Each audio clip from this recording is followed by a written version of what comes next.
7761 to schedule your complimentary, no-obligation meeting. Hi, this is Tiffany Warner, your host of Moments of Clarity. Living with a mental health disorder is not easy. If you or someone you know are struggling with this, please know it's so important to seek treatment, and I'm here to help. Please visit the website at momentsofclaritywithtiffany.com to view blog posts and resources on this site to help educate and inspire you to take action, because there's no shame in seeking help for mental health. While you're there, please take a few seconds to sign up for my email list. You'll get some extremely valuable educational and entertaining content that can be sent right to your inbox each week. Plus, you'll also get instant and free access to my guide on managing your anxiety. You can also follow me on Twitter at MOC with Tiffany and at Facebook at Tiffany Warner. And once again, the website is momentsofclaritywithtiffany.com. Thank you so much for your support and for listening to your show, because change can only come when we stand together as one. This is the Tan Talk Radio Network.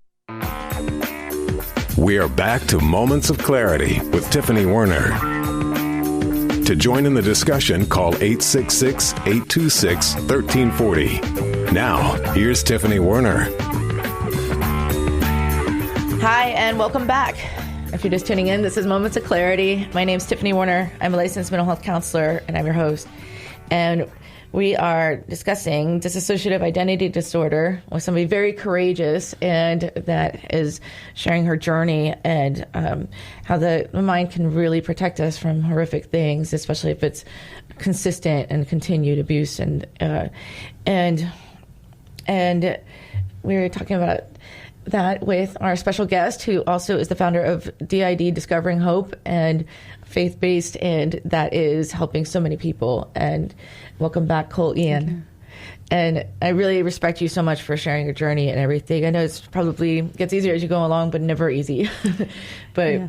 It's the aftermath. I always get the shocks afterwards. Like, I just can't believe I did that again. But, I can tell you, you're doing a great job. Thank you. And I want to welcome a caller calling in. He was the co-host with me on Beyond Clarity, and the author of Chaos to Cured, and he lives with a quad diagnosis. And I want to welcome to Moments of Clarity, Kirk Patrick Miller. Hi, Kirk. Hi, nice to be here. Thank you so much for being here and for joining us. Hi, Kurt. How are you? Oh, it's very nice to meet you. And, first of all, I was so impressed to hear that you are whole and well, which is just wonderful to hear. Mm-hmm. And I'm so sorry to hear about what you went through. That's, at least from my understanding of DID is, it's kind of a protection mechanism. So I just had one quick question for you, which is, or two. The first one's serious. The second one's not. And my first one was, did your alternate identity also suffer from PTSD? Yes. I had actually multiple identities, and a lot of them suffered from all different things: PTSD, anxiety, stress. You name it, they all had something going on that they were suffering from. Right. So that was the first one. My less serious one is, do you like or are you angry at the movie Me, Myself, and Irene? Me, Myself, and Irene. Gosh, I think it's been a long time. Jim Carrey and Renee Zellweger. I tend to not watch a lot of movies that represent DID in such a false light. I don't even know if it does, but it does sound familiar, but I don't really usually watch those types of movies. I've seen that movie, Kirk. Upset me in the past because, of course, it was dealing with DID, but instead they called it, I think, schizophrenia. Oh, yeah. And it just goes to show exactly what you were talking about, how few people out there understand it. And I think it's less than 1% of the people that are even diagnosed with it. So it's a very rare and very serious issue. So, especially that and the CPTSD. So, the fact that you're on the radio and talking about it is just wonderful. So I'd love to hear some of your thoughts on kind of the problems with misdiagnoses that you see as well. Yeah. So I have to say, I think personally, 1% is not accurate. I just think that, we have to think about the people that are not being diagnosed or being diagnosed inaccurately. I share my testimony. I've probably shared my testimony all over the state of Florida, and everywhere that I've shared, I've met at least one person with DID, at least one person. So, and sometimes even more than that. So, the number's a lot higher. A lot higher. Do you think that's due to misdiagnosis? I think it is due to a lot of misdiagnosis. And the biggest misdiagnosis is actually schizophrenia. They confuse that with DID with schizophrenia a lot. At least that's what I hear. I was never diagnosed with schizophrenia or bipolar, but those are the things that I find that are common with the people that I meet with. I can see it with bipolar because I definitely, for me, at least when I went extremely manic or extremely to the downside, both of those almost seemed like different people, at least to those that were around me. So I can see where you can get kind of misled. The big thing I didn't have were memory gaps.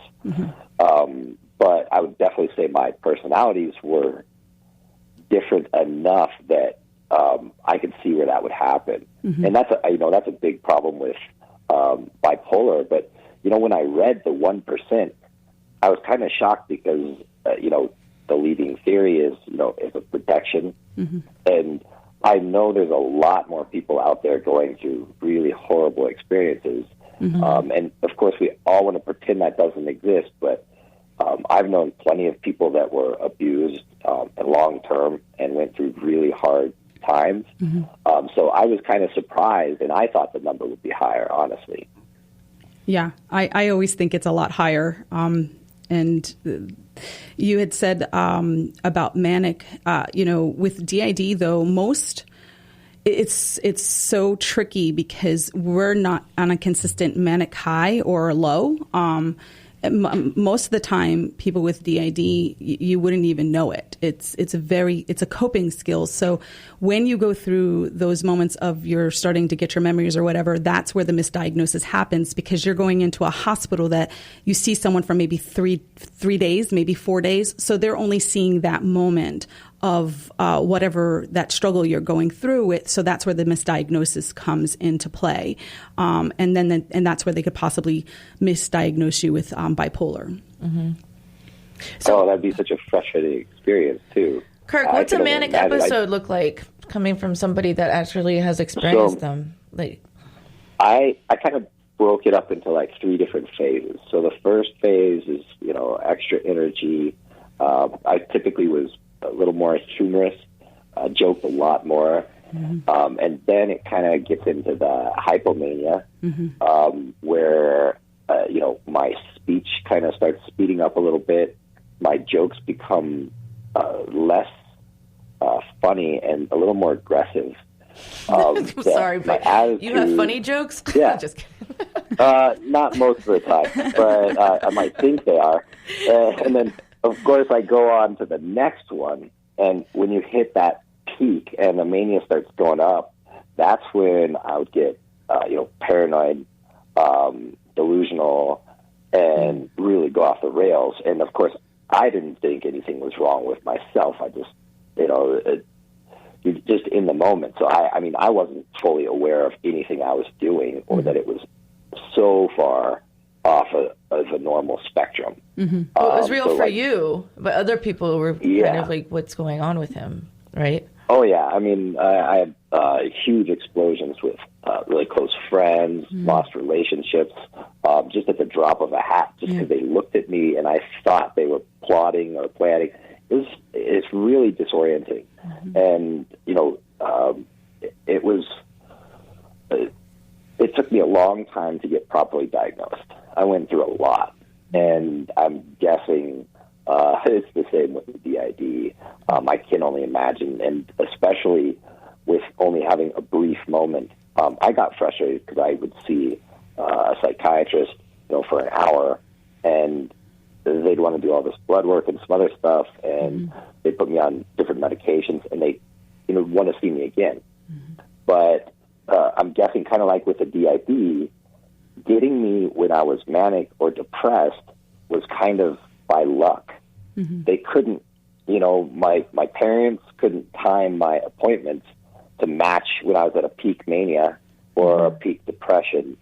So it would make the psychiatrist's job easier.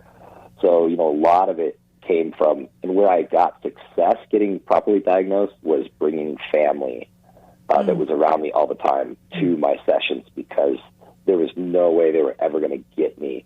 And honestly, I wouldn't have even gone. If I was manic, trying to get me to go somewhere was just, like pulling teeth. There's no way. So, how was it for the DID? Well, at least diagnosis process.